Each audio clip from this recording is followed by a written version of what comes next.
track.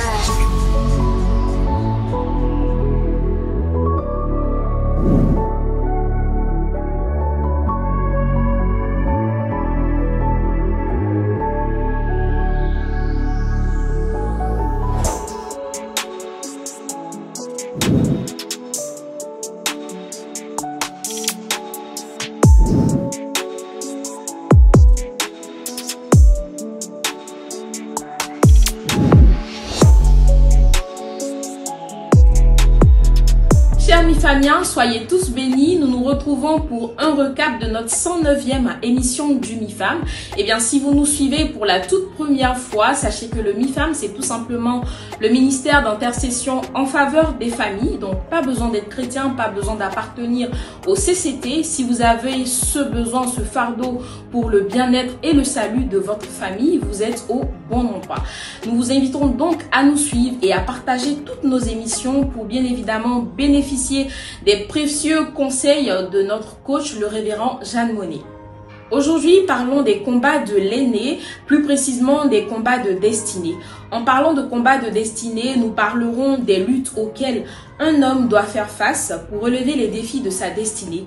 L'une des choses les plus importantes pour un parent est de construire bien évidemment une relation solide avec son enfant pour pouvoir l'aider justement à faire face à ces différents défis qui peuvent être spirituels et même physiques, nous disait le révérend Jeanne Monnet. En parlant de combat, il faut également que chaque parent mène ses propres combats pour ne pas que les enfants aient à vivre ces combats en question. Un combat de destinée peut être lié à des facteurs d'origine et quand on veut que les déblocages soient évidents, il faut repartir aux entrailles de la mère, à l'origine des choses pour pouvoir briser les mauvais liens. Nous ne pouvons parler de combat de destinée sans parler de l'accomplissement de notre destinée. Accomplir sa destinée est un véritable combat qui commence par savoir à quoi on est appelé et notre coach, la révérende Jeanne Monnet, définit ceci comme la guerre identitaire. Il faut donc enseigner l'identité à nos enfants pour ne pas qu'ils soient influencés par leur entourage. Un autre combat qui a été évoqué lors de notre émission, c'est le combat de la relation avec Dieu. Il faut que tout enfant ait une relation personnelle avec Dieu afin de l'aider dans les choix décisifs de sa vie, tels que le mariage par exemple. Et réussir son mariage va impliquer le spirituel, l'accompagnement de l'église, la famille et bien évidemment la société. Il ne faut pas omettre également les défis économiques ou financiers. Notre mère nous a aussi appris que certaines étapes de nos vies vont nous emmener à faire des reconstructions identitaires. Il faut donc apprendre à chaque enfant le sens de la famille, l'entraide dès le bas âge. Pour conclure, il faut retenir que les combats de l'aîné ne se limitent pas à la sorcellerie familiale, mais aussi aux défis socio-économiques. Nous avons terminé par des puissants points de prière de délivrance et bien évidemment, je vous donne les versets qui nous ont accompagnés. Matthieu 18, verset 5, Psaume 7, verset 16, Psaume 115, verset 14, Psaume 148, verset 14, 2 Timothée 1, verset 2, Genèse 32, verset 8. Avant de suivre le numéro de ce soir, n'oublie pas de liker et de partager. Shalom, shalom. Que Dieu vous bénisse, bien-aimés du Mi-Fam, ministère d'intercession en faveur des familles. Je vous salue chez vous et je rends grâce à Dieu pour vos vies. Avant de commencer, j'aimerais vous remercier pour toute l'attention que vous prêtez à cette émission. Vous êtes de plus en plus nombreux à nous faire des retours, à reconnaître que le Mi-Fam est un bon instrument avec un bon contenu et aussi à souhaiter que nous touchions davantage de points qui concernent vos réalités. De notre côté, nous essayons de faire notre part pour que réellement notre contenu soit le vôtre. Je voudrais vous remercier de suivre le Mi-Fam. Nous sommes aujourd'hui à l'émission numéro 110 et nous voulons en tout cas que cette émission reste une émission phare au nombre des émissions Mi-Fam que vous avez suivies. Alors, la communauté Mi-Femme est composée de plusieurs types de personnes. Premièrement, on a les très anciens, à qui je veux vraiment dire grand merci de nous suivre depuis les premières heures. Je voudrais bénir Dieu pour vos vies et vous dire, vous connaissez la règle, l'émission vous appartient. En fait, nous travaillons pour vous. Ce que vous avez à faire, c'est de faire en sorte que la communauté grandisse. Comme j'ai eu à vous le dire, notre page a connu des restrictions et depuis, plusieurs de ceux qui nous suivaient ne reçoivent pas nos notifications. Donc, nous avons un travail interne à faire. Ce travail-là consistera à faire en sorte que nous-mêmes nous identifions des personnes pendant que les programmes passent. Donc, identifier. Les anciens, vous connaissez plus ou moins tous ceux qui étaient donc sur la communauté ou qui suivent avec vous. Quand vous ne les voyez pas, identifiez-les. Et une deuxième catégorie, c'est ceux qui découvrent l'émission depuis peu. Eux aussi, attendent qu'on les identifie, mais je veux dire, c'est tous les lundis que nous passons, tous les lundis à 20h30, que nous passons donc sur notre petit écran. Et vous devez faire en sorte de noter et tous les lundis à 20h30 de vous connecter. Et il y a une dernière catégorie, c'est les nouveaux du jour, ou qui sont là pour la deuxième fois. Ceux-là ne savent pas grand-chose. À ceux-là, je dis bienvenue et j'aimerais vous expliquer un peu comment est-ce que nous fonctionnons. En réalité, nous nous retrouvons tous les lundis. Mais dès que nous nous mettons en place et que la prière est faite, nous commençons à identifier tous ceux que nous connaissons, qui portent le fardeau de leur famille. Parce que notre contenu est purement destiné aux familles. Nous ne faisons rien d'autre que enseigner la famille et emmener la famille à prier. Nous développons des thèmes qui concernent la famille. Donc, ce n'est pas un contenu où vous risquez de trouver comment ceci, pourquoi cela. Non, nous nous sommes purement portés sur la famille. Donc, vous venez d'arriver, rejoignez-nous, identifiez-vous, sinon abonnez-vous à la page et sachez que tous les lundis, nous nous retrouvons. Lorsque vous rentrez donc sur le programme, première chose à faire, tous ceux de votre registre de famille, y compris même les groupes de famille dans lesquels vous êtes membre sur WhatsApp ou autres réseaux sociaux, vous envoyez pour que réellement les uns et les autres puissent suivre. Voici donc comment j'aimerais vous saluer et vous dire bienvenue à l'émission numéro 110. Maintenant, sans plus tarder, pendant que quelques-uns commencent à partager et à identifier des personnes, nous allons prier. Notre Dieu et notre Père, au nom de Jésus, il y a une famille au sein de laquelle, aujourd'hui, l'aîné pose problème. Parce que cette famille a le grand fardeau de voir cet enfant prendre sa position et refléter donc les attributs du successeur. Nous prions aujourd'hui que l'onction touche nos fils aînés, nos filles aînées, nos enfants aînés. Nous prions que les mères également prêtent attention, que les pères prêtent attention, que la fratrie, de manière générale, prête attention afin que le message qui sera délivré puisse porter son fruit. Que l'honneur et la gloire te reviennent au nom de Jésus. Amen. Alors, comme vous le savez, depuis le mois de janvier, nous avons commencé un thème qui est dans le monde des aînés. Avant de terminer ce thème, il faudrait que nous ayons exploité le maximum de sujets qui peuvent répondre à nos attentes pour accompagner nos enfants aînés. L'enfant aîné, c'est qui? On l'a déjà décrit. C'est le premier-né d'une famille. C'est le commencement de la succession. C'est la source. C'est la promesse d'un lendemain meilleur pour la famille. C'est celui qui est censé continuer ce que le père a commencé. C'est celui qui demain sera vu comme une figure paternelle dans la famille. Le premier-né, c'est celui qui doit être plus que juste. Parce que les responsabilités lui seront confiées d'organiser ses frères quand demain papa ne sera pas là. Il devra être juste. Il devra avoir un cœur de père, bien qu'étant un frère. L'aîné, c'est qui? L'aîné, c'est celui qui devra soutenir sa mère. C'est celui qui devra être à l'écoute de sa mère. Un aîné n'a pas d'âge. C'est nous qui le disons aux mi-femmes. Dès lors qu'un enfant est né premier, il est né responsable. L'aîné était responsable. L'aîné est une personne que Dieu suscite pour être un appui aux parents. De ce fait-là, un aîné ne s'élève pas, il ne s'éduque pas comme les autres enfants. Un aîné, on l'élève pour le préparer à la mission pour laquelle il est venu sur la terre. C'est vrai. Vis-à-vis de la société, il a sa mission. Mais vis-à-vis de sa société première qui est sa famille, il a également sa mission qui est celle, n'est-ce pas, de suppléer au père. Celle d'être une oreille attentive. Donc l'aîné est quelqu'un qui doit développer une relation dès les premières heures très particulière avec sa mère, qu'il soit fille ou aîné garçon. C'est un enfant qui est venu au monde qui devra développer une relation de complicité avec sa mère.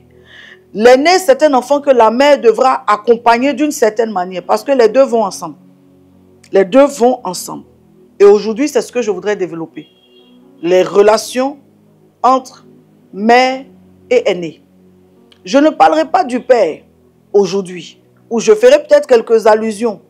Parce que le père a cette déformation-là, de façon générale, avec son aîné.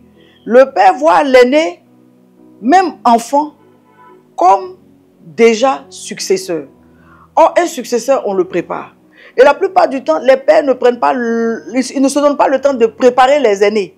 Mais ils attendent de ces aînés-là qu'ils soient naturellement grands. Non, il est né enfant pour devenir, n'est-ce pas, un successeur. Donc, on le prépare.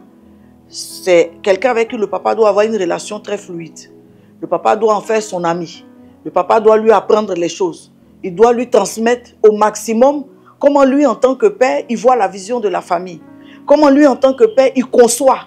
Malheureusement, à cet âge-là où l'aîné est en train de grandir, le papa est en train d'essayer de construire la famille.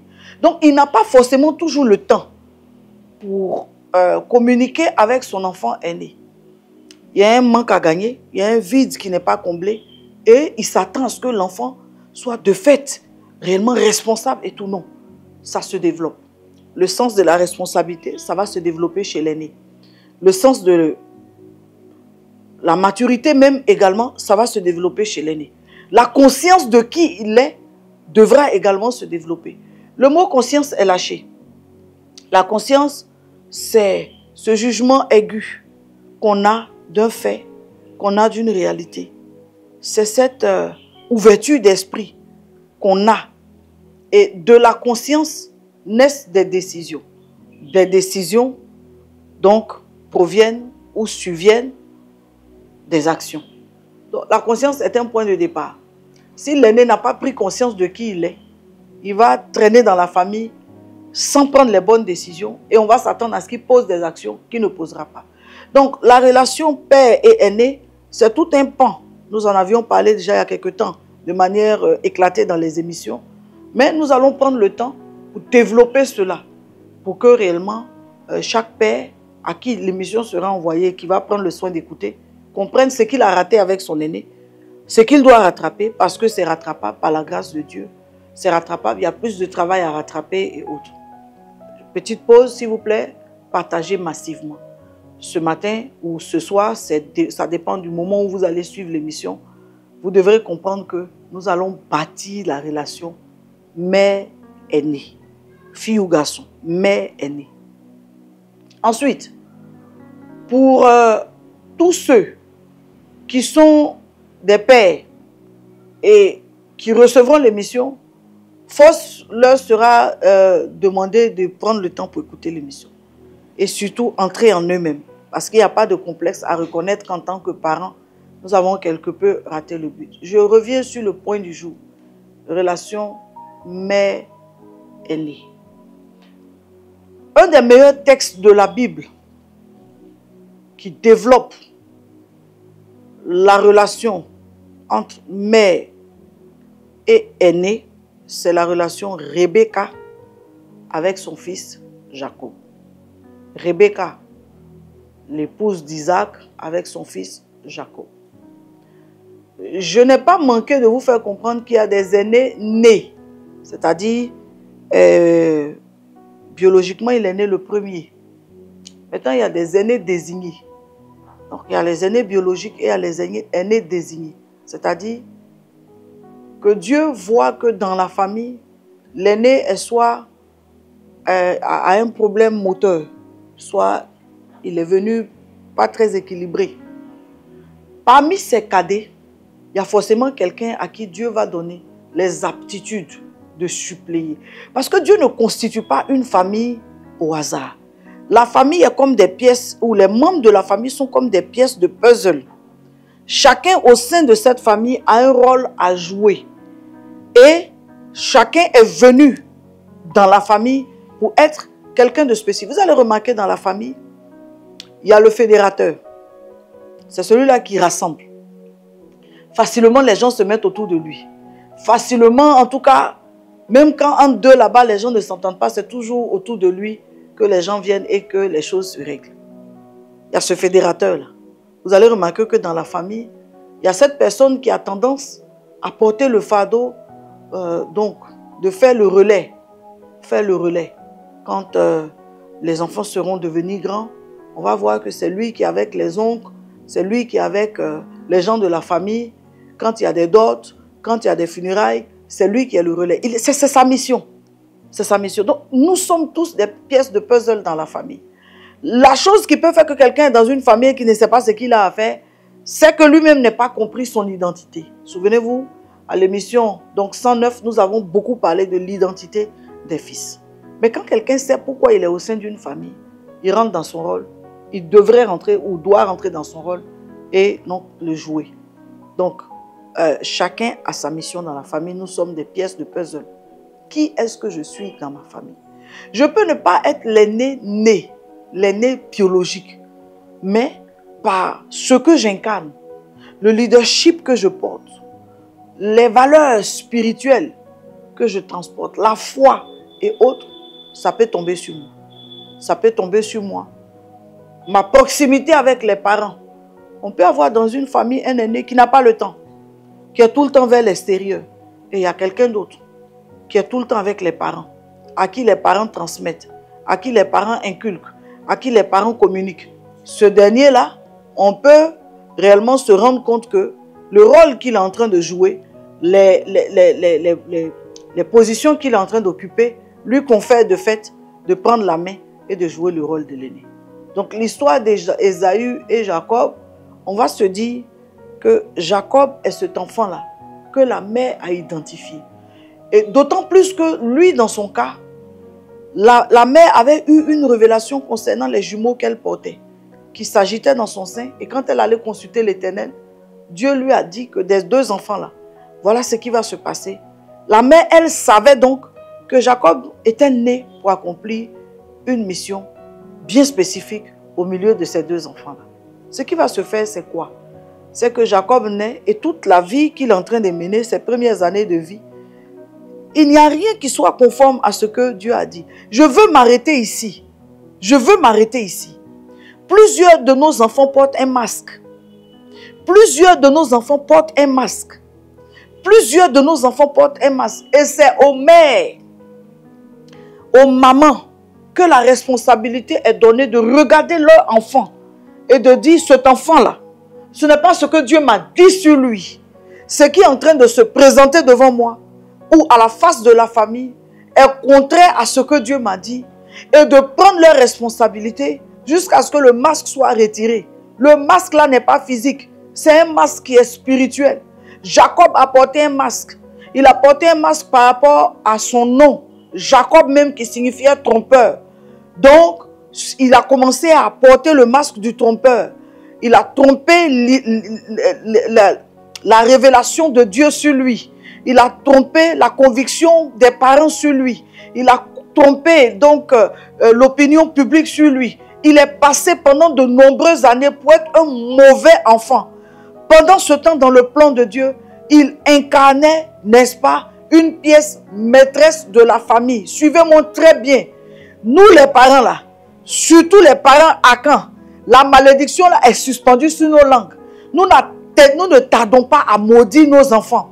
Nous ne tardons pas, nous les mamans Akan, à taper nos ventres, à taper nos seins pour dire que si ce n'est pas moi qui t'ai fait ceci, si ce n'est pas moi qui t'ai fait cela. Maman, une maman ne maudit pas son enfant. Une maman se bat pour que son enfant quitte l'influence du masque qui est sur lui. Parce que dès lors que ton enfant n'est pas un bon enfant ou n'a pas un bon comportement, ce que tu dois comprendre, c'est que c'est un masque qui est tombé sur lui. C'est une image que la société, que, n'est-ce pas, le monde des ténèbres veut te faire avoir ou veut que la société ait sur cet enfant, que l'enfant a. Ce n'est pas l'enfant que Dieu t'a donné. Repars à ce que Dieu t'a dit. Ou bien tu as été distraite. Quand Dieu te parlait, tu n'as pas compris ce qu'il te disait. Dieu ne t'a-t-il pas parlé sur tes enfants? Tu as mis tes enfants au monde là. Tu n'as pas pris un temps pour regarder les enfants là, pour voir ceux qui sont venus pour être sur la société. Si tu n'as pas pris ce temps-là, retourne aux exercices, maman. Une maman ne se promène pas seulement avec les bijoux, avec les pagnes. Une maman ne se promène pas seulement, n'est-ce pas, sous les telenovelas. Une maman prend le temps aussi pour examiner ce qui est sorti d'elle. Une maman prend le temps pour examiner les enfants qui sont sortis de ses entrailles. Ils sont venus pour être qui dans la famille et pour faire quoi dans la société. Une maman doit connaître ce que son enfant est venu être. Et c'est par rapport à ça qu'elle attache son pagne et puis elle s'apprête pour accompagner l'enfant à rentrer dans cette mission. Et Rebecca a joué ce rôle. Ce soir, je claque mes respects à maman Rebecca de la Bible. Parce que c'est une femme modèle. Ce n'est pas une femme qui a existé en vain. C'est une femme qui a existé, une matriarche qui a existé pour que nous autres on réussisse dans notre rôle de mère. C'est parce qu'elle a accompagné son enfant pour que, c'est-à-dire pour qu'il reprenne le chemin réel de ce pourquoi Dieu l'a suscité. Que nous autres jeunes mamans d'aujourd'hui, chrétiennes, si nous voyons notre enfant prendre un chemin contraire à ce que Dieu nous a dit sur la famille, nous pouvons reprendre espoir et puis garder le dos adossé à la foi en disant l'enfant là, il va revenir. S'il te plaît, mentionne-moi ça comme commentaire là-bas. L'enfant là, il va revenir, virgule, sur le droit chemin, point. Mentionne-moi ça comme commentaire. Même si tu veux mettre les initiales de ton enfant. Si tu ne veux pas mettre les initiales de ton enfant, dans le cœur, pendant que tu es en train d'écrire dans le commentaire, mets là-bas, sur lui. Prends cette parole-là avec autorité maternelle. Dépose ça sur ton enfant. Tu vas revenir. La voie dans laquelle tu es là, tu vas revenir parce que je ne t'ai pas porté pour te destiner à cette destinée. Je ne t'ai pas porté pour que tu deviennes un déchet de la société. Je ne t'ai pas porté et mis au monde pour que tu deviennes l'enfant qu'on montre du doigt avec la main gauche. Main gauche, tu vas quitter sur mon enfant. C'est avec la main droite qu'on va dire, cet enfant-là, hier, voici ce qu'il était, mais sa mère s'est battue. Je prie que par l'Esprit de Dieu, Dieu nous donne la force et Dieu nous donne de vaincre dans ces combats-là. Parce que ce ne sont pas des combats où on perd. Et Rebecca n'a pas perdu dans son combat. Donc nous ne perdrons pas dans notre combat. La mère, c'est qui? C'est celle qui a eu la responsabilité de recevoir l'enfant. Le père l'a déposé et puis il s'est retiré. Le père a déposé l'enfant dans son sein et puis il s'est retiré. Et de là où il s'est retiré, la mère a dealé avec l'enfant. Maman, qui connaît ton enfant mieux que toi? Son père même ne le connaît pas comme tu le connais. Le père de l'enfant là ne le connaît pas. Il te l'a confié à l'état où cet enfant était une goutte de liquide.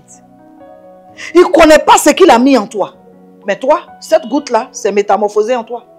Cette goutte-là est devenue progressivement un petit noyau comme ça, jusqu'à un embryon. C'est devenu un humain qui a évolué avec toi. Tu as évolué avec cette goutte-là dans sa transformation, dans son processus de transformation jusqu'à ce que ça devienne un humain. Et qui a une tête dans laquelle il y a un cerveau, qui a une poitrine dans laquelle il y a un cœur, qui a des jambes inférieures, des membres inférieurs et des membres supérieurs. Tu as évolué avec l'homme qui s'est constitué en toi. Maman, tu n'es pas n'importe qui. Hein? Maman, tu es un esprit capable de discerner les esprits. Tu peux regarder ton enfant et savoir pourquoi l'enfant est né. Maman, rentre en toi. Ce matin, l'enfant ce matin et ce soir, dépendamment du moment où tu reçois l'émission, l'enfant sur lequel tu butes là, c'est celui sur lequel tu dois t'arrêter. Ne prends pas un pour laisser l'autre. Ne prends pas ceux que tu vois bien réussir pour laisser celui que tu vois se débattre. Souvent, celui que tu vois se débattre là, il prend les coups. Il est en train de prendre les coups de la famille. Ce qu'on n'a pas pu faire aux autres là, il s'est placé comme défenseur. Il s'est placé comme... Et remarquez, les enfants les plus agités de la famille, ce sont les enfants soit qui s'excluent. C'est-à-dire, il a gros cœur. Il aime se mettre à part. Il est revanchard. Il aime revendiquer. C'est un enfant qui n'aime pas les justices. Il n'aime pas voir sa mère souffrir. Il n'aime pas. La plupart des enfants comme ça, c'est sur ceux-là que l'ennemi s'acharne. Parce qu'il voit, il a la prédisposition. Il t'a dit que chaque enfant, chaque personne dans une famille est une pièce de puzzle. Tu vois l'enfant là. Même bébé. Je vais vous raconter une anecdote avant d'aller plus loin. Je connais une famille mononucléaire. La mère n'a eu qu'un enfant avec le monsieur. Elle partageait la vie du monsieur, mais en tout cas, ils ne vivaient pas ensemble. Dans quel statut ils étaient, je ne peux pas le dire. Toujours est-il que cet enfant a grandi. Il a eu entre 4 ans et 5 ans. Et quand le monsieur venait voir la maman de l'enfant qu'il a logé et tout, À certains moments, il l'a trouvée absente. Il était pris d'une violence et il commençait à battre la maman. Au début, l'enfant court et il va se cacher dans le placard quand on bat sa maman. Et un jour, le papa est tombé sur la maman, il a commencé à la battre. L'enfant, avec ses petites mains d'enfant de 5 ans, 6 ans, est revenu en courant, il a trouvé un cendrier. Il a pris ce cendrier-là. Avec ses mains d'enfant, il est tombé sur son père. Le cendrier a fendu l'oreille du père. Imaginez la force d'un enfant de 5 ans, 6 ans, pasteur. C'est quelle force qui peut attraper un cendrier même qui ne glisse pas de sa main. Il prend ça jusqu'à le cendrier était en verre. Le cendrier fend légèrement l'oreille du père. Et c'est là que le père se ressaisit pour voir qu'il a dépassé les limites. Un enfant de 5 ans qui défend sa mère, qui elle accepte les coups. Et l'enfant là, il n'accepte pas que sa mère subisse les coups. Ce n'est pas défenseur familial qui est là. Ce n'est pas protecteur familial qui est là. Répondez et puis écrivez en commentaire. C'est qui est là comme ça? Bébé de 6 ans là. Ce n'est pas protecteur familial qui est là. C'est protecteur familial qui est là. Donc un enfant, c'est comment la maman le regarde qui fait qu'elle discerne sur qui il est et ce pourquoi il est venu au monde. Ayant discerné sur qui il est et ce pourquoi il est venu au monde, elle doit se dire, deuxièmement, les combats de cet enfant-là ne seront pas faciles. Le combat s'acharne toujours sur le défenseur. Vous allez aller quelque part, même quand on regarde les matchs de football. Parce que moi, je suis une passionnée de foot. Hein. Moi, c'est mon équipe que je supporte là. C'est pour ça que je ne suis pas dans les Chelsea, les tant et tout. Bon, non, moi je ne suis pas dans ça. Moi, mon équipe là, ça s'appelle Éléphant. Éléphant de Côte d'Ivoire. Quand eux jouent là, ma gamme monte. Je dépose mes attributs de pasteur. Je deviens une supportrice malade. Je prends l'espace où je regarde le match là en bas. Ça veut dire que prière, crie, va ici, voilà. Donc c'est dans ce contexte-là que je suis. Gamé en matière de foot. Pasteur, je vois que celui qui récupère la balle et puis qui va faire la passe au buteur là, c'est sur lui que le combat se mène. C'est ça ou bien c'est pas ça? C'est comme ça. Parce que pour nous là même, c'est pas mon petit là. Adengra. Adengra, reçois la bénédiction de la mère. Tu es béni sur le terrain. Tous nos footeurs, vous êtes bénis sur le terrain. Notre entraîneur là, Faye, Emes Faye, c'est pas entraîneur qui est là. Emes Faye, tu es béni sur le terrain. Respectez la CAN, respectez du moins la Côte d'Ivoire, respectez l'équipe des éléphants. Je reviens sur mon sujet. Quand un Adengra comme ça prend le ballon, en tant que celui qui va ramener le ballon au buteur, toute la concentration du match quitte les autres joueurs et s'acharne sur lui. Tout le monde veut l'arrêter dans la course. Voilà ce que représentent certains de nos enfants dans la famille. Certains de nos enfants que nous fustigeons par les reproches. On est tout le temps en train d'avoir des paroles dures sur eux. Non, maman. Ton enfant qui a gros cœur, qui est en train de choses là, il est en train de te donner un message. Pour dire, je porte spirituellement le poids de ce que chacun veut devenir. Ton enfant qui affronte les oncles paternels. Ton enfant qui ne supporte pas qu'il y ait injustice contre sa maman.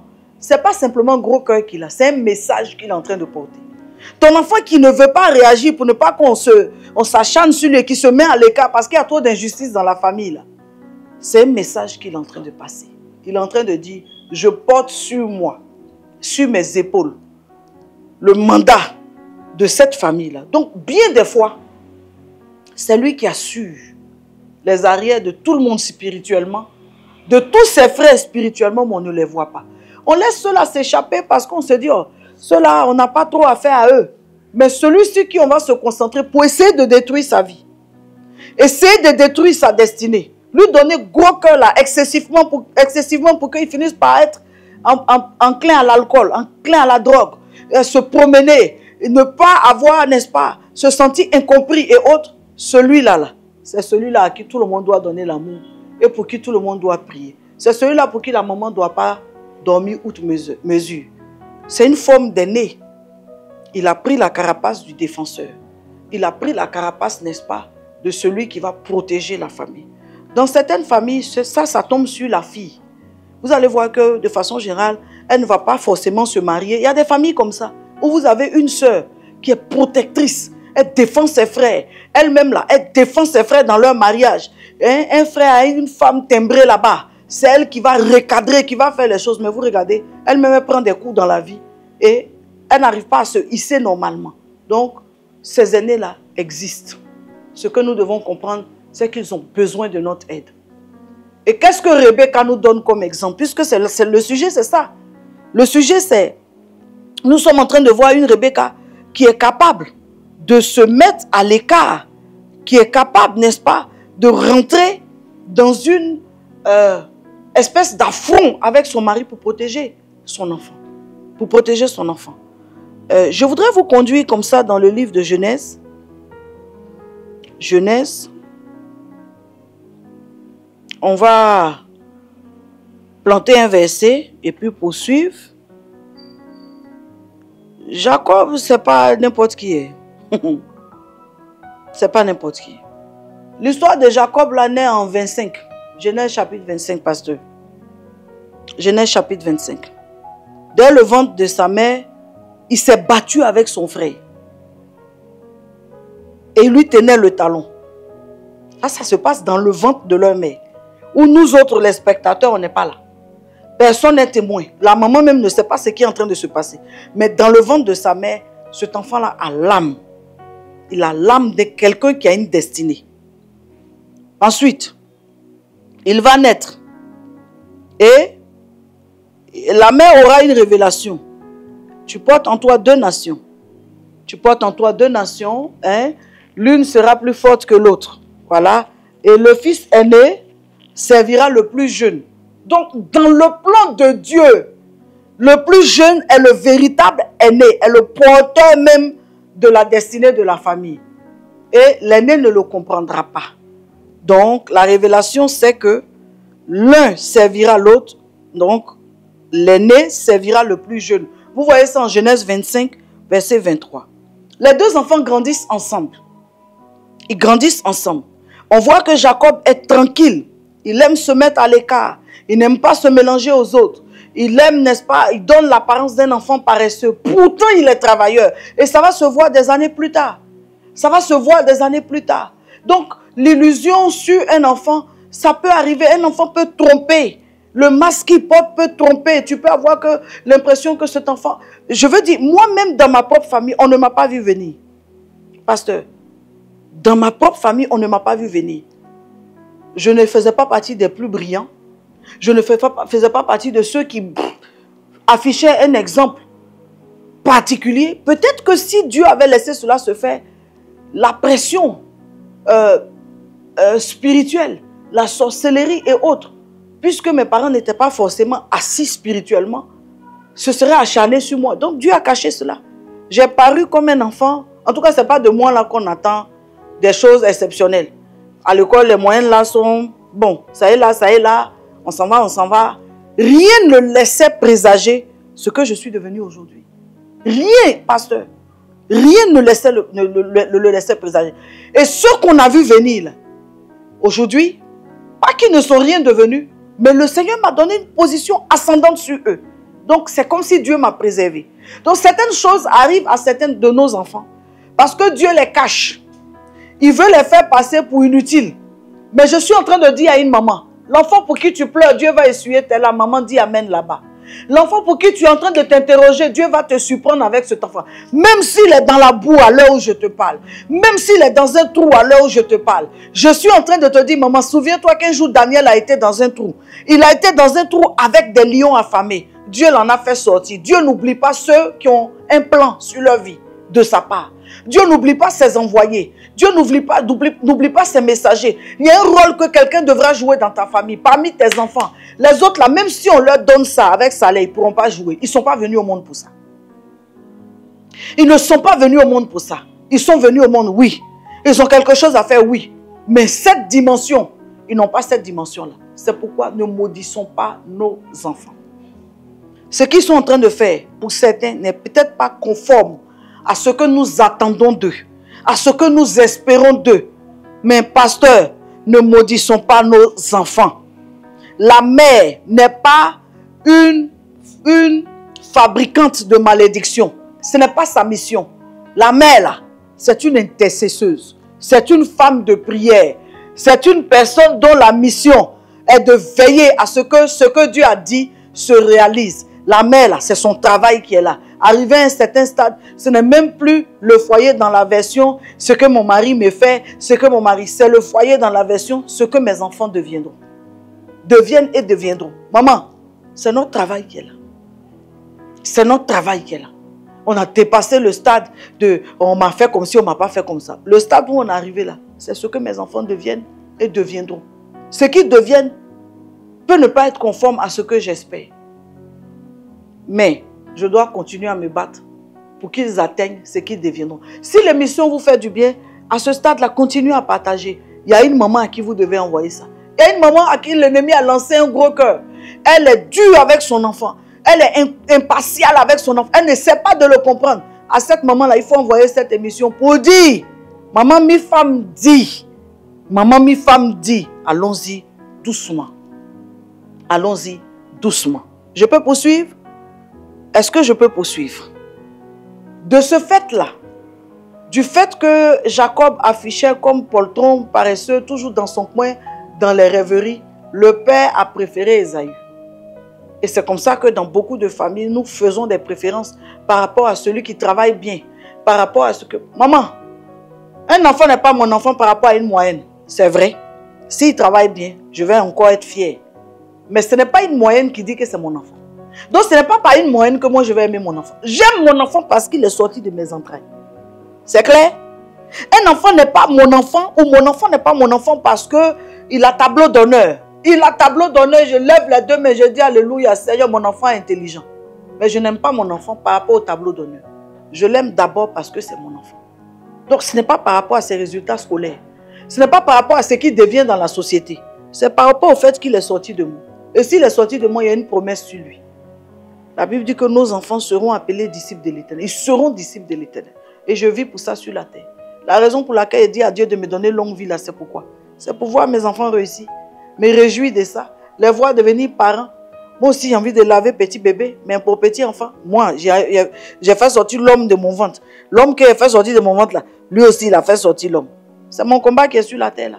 Je veux voir ce qui est sorti de moi. Je regarde à quoi ça ressemble. J'ai envie de voir dans le prolongement ce qui est sorti de moi, qui est sorti de ce qui est sorti de moi. À quoi ça va ressembler? Je demande à Dieu de me donner de voir au moins 3 générations après moi. Je veux m'arrêter ici et puis regarder et puis voir arrière petit enfant. Courir comme ça et puis m'en réjouir. Donc c'est pour ça que je suis sur la terre. Donc je ne vais pas trier dans mes enfants. La relation entre une mère et son enfant doit être une relation d'amour solide, d'amour véritable, d'amour indéfectible. J'aime mon enfant de base parce que c'est mon enfant. Ensuite, je vais essayer de développer une complicité en lui. Il y a 7 choses qu'une maman doit inculquer à son enfant. 7 choses. J'espère avoir le temps d'en parler. 7 choses. Que des parents, mais comme les parents, le papa va facilement trier dedans et autres, on va dire donc une maman. Ils vont vivre ensemble. Ils vivent une vie de nomade. Et puis, arrivé un moment, Isaac est âgé. Il voit que sa vue baisse. Il se dit avant qu'il ne soit trop tard, il faut que je bénisse mes enfants ou mon enfant, sur qui repose toute ma confiance. Nous sommes en Genèse 27. À partir de ce moment-là, il veut transmettre les bénédictions. Il va prendre ses responsabilités et annoncer à son fils Ésaü, écoute, je veux te bénir. Par rapport au fait que je veux te bénir, va me chercher un chevreau, prépare et puis viens pour que je mange. Quelqu'un, sa femme est là, mais il dit à son enfant, prépare. Ça veut tout dire. Isaac était un patriarche, mais il y a certaines choses qui n'étaient pas bien nettes et dans sa conception. Il dit à son enfant, va chercher le chevreau, viens. Normalement, il doit dire, donne à ta mère afin qu'elle prépare et puis viens me donner.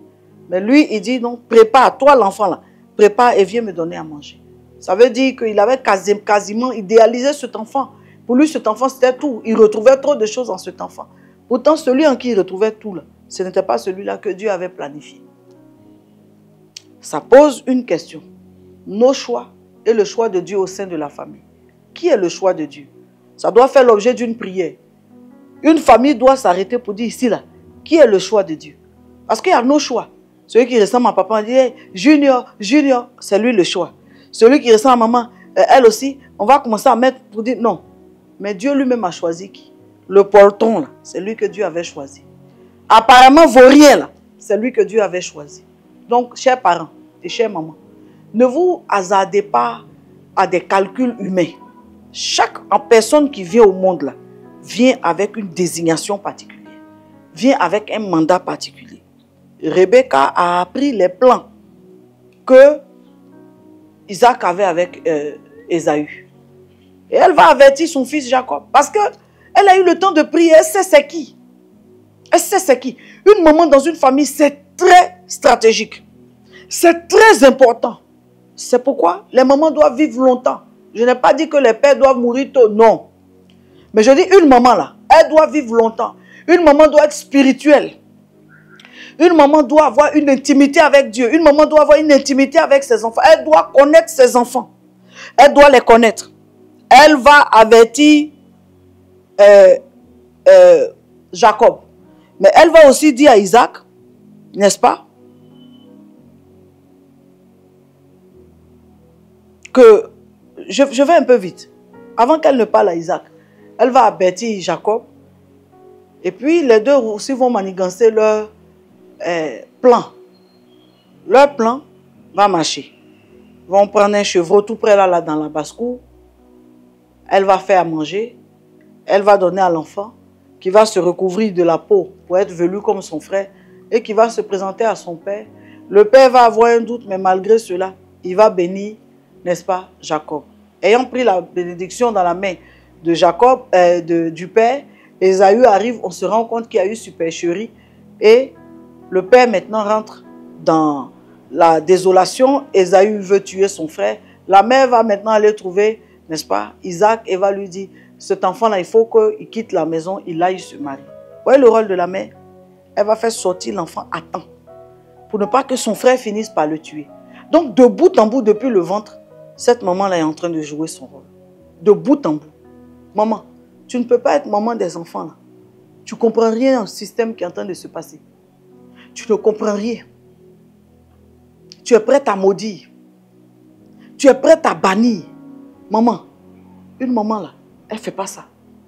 Une maman, elle a la sécurité de ses enfants. Et particulièrement de son aîné. Une maman est l'arbitre entre le plan de Dieu et le plan des hommes pour que le plan de Dieu se réalise. Une maman, elle veille comme intercesseur, mais elle veille à tout ce qui est en train de se passer. Elle fait les combats de ses enfants, combats émotionnels. Qu'est-ce qui va faire que l'enfant va reprendre courage? C'est maman Rebecca. Elle va lui parler pour dire, quitte la maison, ton frère va te tuer. J'ai mon frère là-bas. Va chez lui. Va te sécuriser là-bas. Arrivé là-bas, même si à bonheur, marie-toi là-bas. Elle va parler. Ici, là, il n'y a pas femme pour toi. Va. Tout ceci était pour sécuriser l'enfant.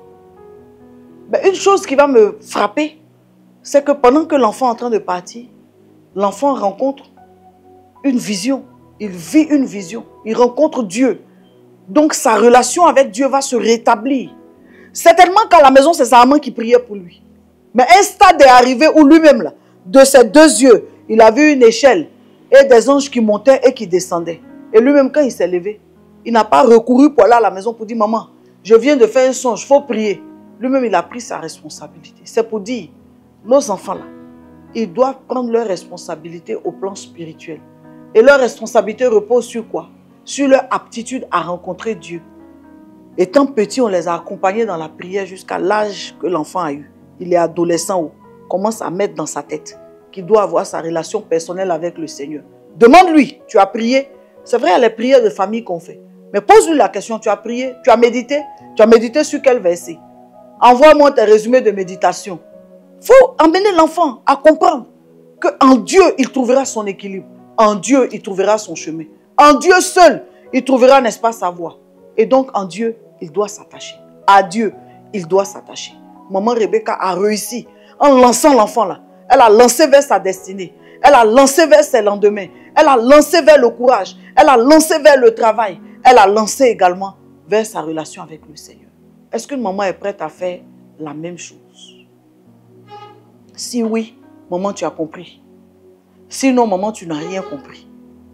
Parce que c'est de ça qu'il est question. C'est de ça qu'il est question. Faire ce à quoi Dieu t'a appelé. Jacob va avoir la vision de l'échelle où les anges montaient et descendaient près de Dieu. Il va voir cette vision-là. Il va voir cette vision-là. Et cette vision-là va lui permettre, n'est-ce pas, de lui-même aussi parler à Dieu. Parler à Dieu pour dire que si tu me fais revenir, allez lire Genèse 28, verset 13 à 15. Genèse 28, verset 13 à 15. Je vais lire Genèse chapitre 28, verset 13 à 15. Oh, que Dieu nous bénisse. Il dit dans sa parole, et voici, l'Éternel se tenait au-dessus de l'échelle en haut là-bas. Et il dit, je suis l'Éternel, le Dieu d'Abraham, ton père et ta mère. La terre sur laquelle tu es couché, je la donnerai à toi et à ta postérité. Ta postérité sera comme la poussière de la terre. Tu t'étendras à l'Occident et à l'Orient, au septentrion et au Midi, et toutes les familles de la terre seront bénies en toi. Verset 15, voici je suis avec toi, je te garderai partout où tu iras. Je te ramènerai dans ce pays, car je ne t'abandonnerai pas, tant que je n'ai exécuté ce que j'ai dit. Jacob s'éveilla de son sommeil et dit, certainement l'Éternel est en ce lieu et moi je ne le savais pas. Voici quelqu'un qui a commencé à expérimenter sa propre relation avec Dieu. Dieu se révèle à lui maintenant. Nous devons aussi veiller à ce que Dieu se révèle à nos enfants. Entendre nos enfants nous dire, j'ai fait un songe, j'ai vu ceci, j'ai fait un songe. Maman, j'ai eu ce sentiment-là que Dieu m'a parlé. Nos enfants doivent vivre ce genre d'expérience-là. Rebecca n'a pas seulement fait fuir son enfant, elle a mis sur le chemin de sa destinée. Et c'est ce que nous devons parvenir à faire. Maintenant, j'ai parlé de 7 choses. Je vais les aborder et peut-être qu'à une émission prochaine, j'aurai le temps de développer ces choses, ces points-là. Mais 7 points majeurs sur lesquels une mère, une famille ou des parents doivent poser leurs enfants. Si vous êtes avec moi et que l'émission vous bénit, faites ce qui est normal, hein? Partagez-la, partagez l'émission, faites en sorte qu'un maximum de personnes en soient bénies, qu'un maximum de personnes en tirent avantage, faites en sorte qu'un maximum de personnes puissent en rendre témoignage. J'espère que je vous retrouve ces points-là. Ils étaient dans mon plan de travail tout à l'heure. Je vous retrouve ces points-là. Que Dieu vous bénisse. Maman, notre travail n'est pas petit. Prenons notre travail au sérieux et faisons en sorte que notre travail aboutisse à des résultats de vrais, des résultats sérieux sur la base desquels vraiment nous pourrons demain témoigner que nous avons atteint. Voilà le but en tant que parents. Nous sommes en train de toucher des points importants. En tout cas, je souhaite vous communiquer ces 7 points-là. Au cas contraire, on sera obligé de les aborder à la prochaine émission. Mais dès que je les retrouve, je les énumère au moins. Et on aura donc un peu plus tard le temps de, les aborder.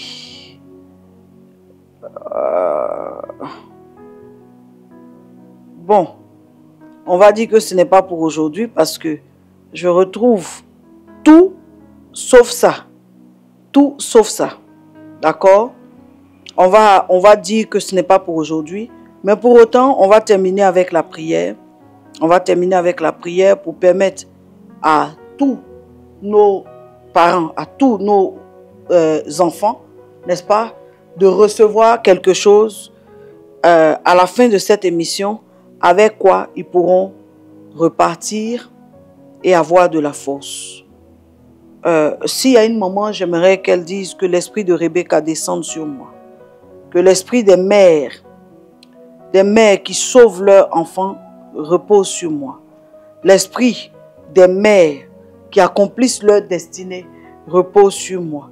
Je voudrais un jour, quand je ne serai plus de ce monde, que mes enfants, c'est-à-dire parlent, gardent de moi un souvenir d'une pièce maîtresse. Maman, comment tes enfants te voient? Est-ce que tu prends le temps de te poser cette question-là? Est-ce que tes enfants te voient comme un instrument de Dieu dans leur vie? C'est capital. Il ne faut pas juste que tes enfants te voient comme leur mère. Il faut qu'ils te voient comme, n'est-ce pas, un instrument de Dieu dans leur vie. Rebecca, nous voulons élever l'esprit de Rebecca dans la vie de toutes les mères. Une mère qui a aidé son fils vulnérable à se réaliser.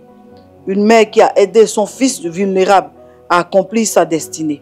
Une mère qui a aidé son fils vulnérable à rencontrer Dieu, à renouer avec le travail. Elle a aidé, n'est-ce pas, jusqu'à ce que cet enfant-là rencontre un nouveau nom, une nouvelle identité. À la fin, cette mère-là a, dans son action, été capable d'investir dans son enfant au point qu'il puisse revenir vers son frère qu'il avait heurté hier. Qu'il ait la sagesse de conquérir le cœur de son frère et de revenir sur le plan de Dieu. Voici ce que nous voulons être. Ces mères remplies de l'Esprit de Dieu. Ces mères qui discernent. Ces mères qui demandent à Dieu la grâce d'aimer leurs enfants, de les aider à sortir de leurs défis et à rejoindre leur accomplissement. Maman, tu seras la plus grande bénéficiaire. Tu seras celle-là même qui sera heureuse quand tu auras réussi à ramener cet enfant-là sur le droit chemin. Que le Seigneur te fortifie. Dieu nous donne des enfants. Leur cœur se façonne à partir de tellement de choses. Oui, certaines fois les enfants subissent des pressions. Ils viennent avec un mandat également et ils sont la cible de plusieurs esprits. Mais nous voulons croire que Dieu intervient. Il délivre tous les enfants qui traversent des pressions, qui connaissent des moments difficiles, de l'acharnement qui est sur eux. Et il permet à ces enfants-là d'entrer dans leur accomplissement parfait. Que Dieu soit le Dieu de nos enfants, le Dieu de leur délivrance, le Dieu de notre consolation, le Dieu de notre restauration. Que Dieu restaure et bénisse toutes nos familles et que nos aînés soient mis à part pour leur accomplissement certain au nom puissant de Jésus. Amen. Que Dieu vous bénisse à l'émission numéro 111, toujours avec Dans le monde des aînés.